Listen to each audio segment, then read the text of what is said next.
और मुझे ना ये समझ नहीं आता कि ईशानी सीरियल में आखिर अनुराग और ईशानी की मजबूरी क्या है? एक तरफ ईशानी ने बहुत क्लियर शब्दों में अनुराग से कह दिया है कि देखो अब मेरी यही लाइफ है और हम बहुत पहले ही अलग हो चुके हैं, ठीक है?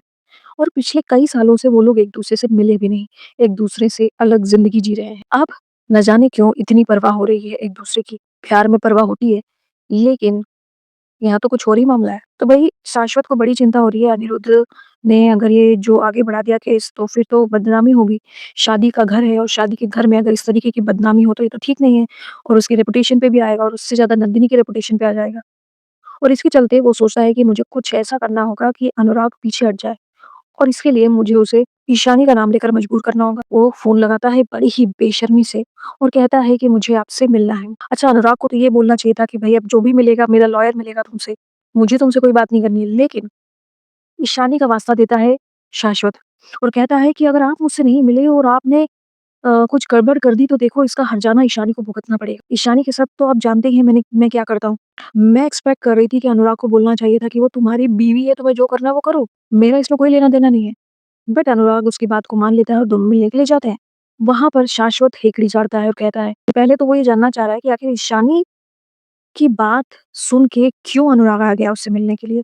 कितनी उनकी दोस्ती है, कितना याराना है, क्या कॉलेज में प्यार-मोहब्बत हुआ या कोई पुरानी जान-पहचान है? वो ये समझना चाह रहा है और वो ये जानना भी चाह रहा है कि आखिर अनुराग और ईशानी के बीच रिश्ता कैसे है, कैसे हुआ, कब हुआ और कितना पुराना है? अनुराग कहता है कि देखो मुद्दे की बात पे आओ, ये फालतू बात घुमाओ मत। तो शाश्वत कहता है कि जो आपने केस किया है उसको प्लीज़ वापस ले लो। अनुराग कहता है कि ऐसा क्यों? तुमने मुझ पर इतना बड़ा इल्ज़ाम लगाया है और मैं केस वापस ले लूँ? शाश्वत को ये बोलते हुए शर्म भी नहीं आती है कि देखो ये ईशानी का मैटर है। अगर आज मेरे ऊपर बात आई, मैं परेशान हुआ तो मैं ईशानी को नहीं छोड़ने वाला हूँ। तुम्हें क्या लगता है मैं उसे घर से बाहर निकाल दूँगा, जिसका तुम वेट कर रहे हो? लेकिन ऐसा कुछ भी नहीं होगा। मैं ईशानी को तलाक भी नहीं दूँगा, उसे तड़पाऊँगा भी, उसे परेशान भी करूँगा, उसे सब कुछ करूँगा, अगर तुमने ये केस वापस नहीं लिया तो। अनुराग कहता है शाश्वत को कि तुम बहुत खतरनाक हो, you are a dangerous man, तुम कुछ भी कर सकते हो। उसको कहीं न कहीं ईशानी की बहुत परवाह है, वो ईशानी से बहुत प्यार करता है। साथ ही साथ वो तो शादी में आने की बात कर देता है कि आप शादी में आइए, शादी में आइएगा, ईशानी को मिलिएगा। आप आएँगे तो मैं देखना चाहता हूँ कि ईशानी का क्या रिएक्शन रहता है।